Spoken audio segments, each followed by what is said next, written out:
Operacioni forcave Renea që po zhvillohet në Orosh të Mirditës për arrestimin e një të shumë kërkuari është shoqëruar me shkëmbim zjarri.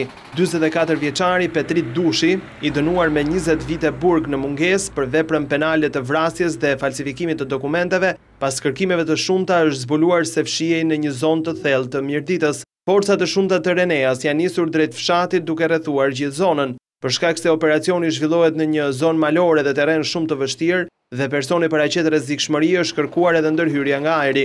Sapo ka parë policin, Petrit Dushi është nisur në drejtim të pyllit nga ku ka qelluar me armë.